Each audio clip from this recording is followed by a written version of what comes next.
Thank you so much for being with me on this channel and inviting your friends. I really appreciate it. I appreciate you having subscribed. I appreciate you liking things, and the comments are a blessing to me.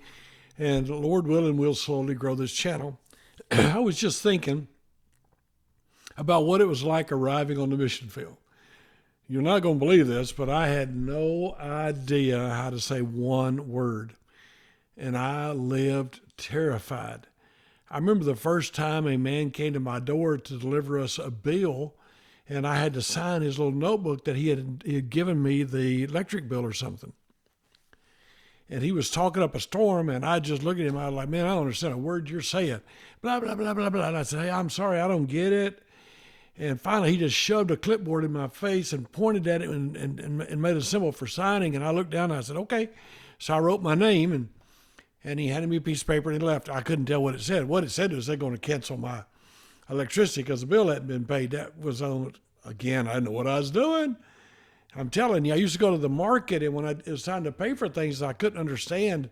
And so I just hold my money out and let them take the money. And it was a wild and crazy experience. I had to learn how to count. I had to learn how to write things down. I didn't understand hardly anything.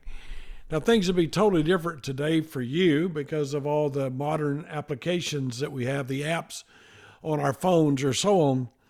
But in my day, I used to carry 3x5 cards in my pocket, and I'd write down whatever verb I was studying, and I would write down how to conjugate that verb only in the tense I was working on, which at that time, at the very beginning, was present tense. I even wrote down the numbers, and I learned how to say real quickly, write that down for me. And then I carried it, and I'd hand them an ink pen, and they'd write it down because I've always had a problem hearing well, but I could read better than I could hear. And they'd write down what it's going to cost $3 or three pesos and 50 cents. And so they'd write that down, and I'd try to figure out the money. I couldn't hardly read the money. The fact is, I was just in Mexico again, and so many coins are so similar. And I'm sitting there looking at the coin, trying to see it. I had to put my glasses on nowadays because I'm old. Figure out what coin went, what coin was what. I just want you to know that it's a scary thing, but you got to get out of your comfort zone if you're going to learn how to talk. And what I really want this particular video, this lesson, if you call it that, or this story to be about, is that you got to learn to laugh at yourself. You're going to make mistakes.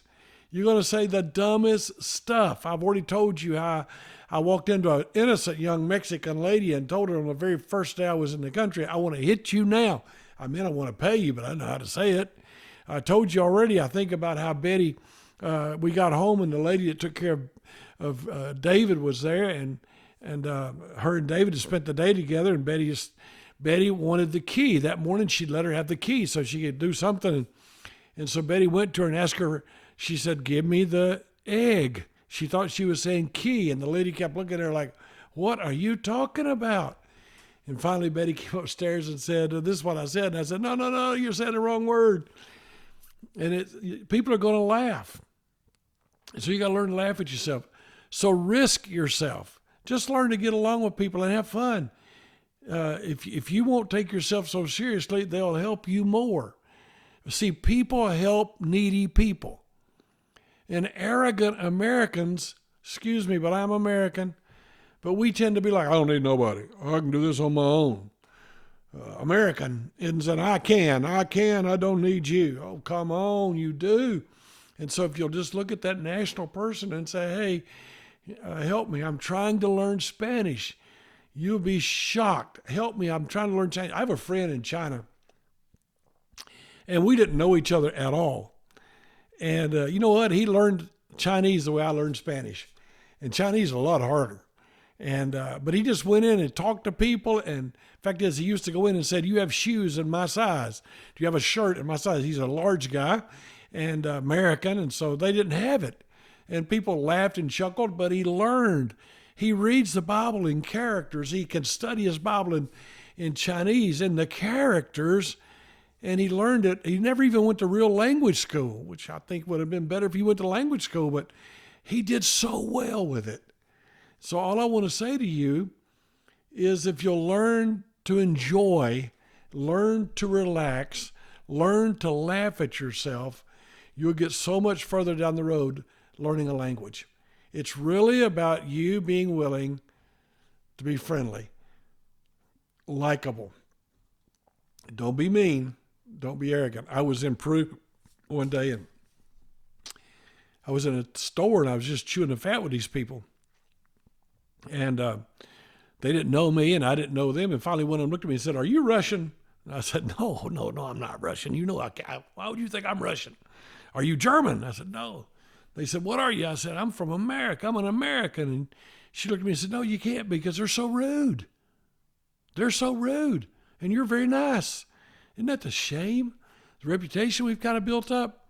There's a book you ought to read called The Ugly American. The last name of the writer is Lehrer, Lehrer, I think it is. The Ugly American. It's a book you ought to read. We don't want to be that ugly American. So learn to laugh at yourself. Thank you for listening. Sign up if you haven't. Subscribe.